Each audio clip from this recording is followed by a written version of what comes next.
అల్లూరు సీతారామరాజు జిల్లా కలెక్టర్ గారు ITD PO గారికి మా విజ్ఞప్తి 12 గ్రామాలకు సంబంధించి సుమారుగా 2000 మంది జనాభా కోసం 2019, 2020 సంవత్సరాల్లోనే సుమారుగా 1,20 కోట్ల రూపాయలు 20 భాగాలుగా విభజించి ఉపాధి హామీ పథకం ద్వారా మెటీరియల్ గ్రాంట్ కింద 20 కోట్ల రూపాయలు కేటాయించారు.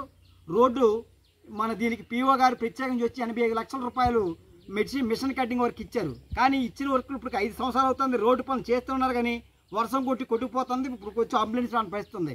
కాబట్టి జిల్లా కలెక్టర్ గారు ఇప్పుడు ఆల్రెడీ ఉమ్మడి జిల్లా కలెక్టర్ గారు 2 మారిపోయారు. ఇప్పుడు ఆ ఏజెన్సీ జిల్లా కలెక్టర్ గారు మళ్ళీ 3వ కలెక్టర్, ఈ 2వ కలెక్టర్, 4 పిఓలు మారారు. కానీ రోడ్డు మాత్రం అంబులెన్స్ రాని పరిస్థితి ఉంది.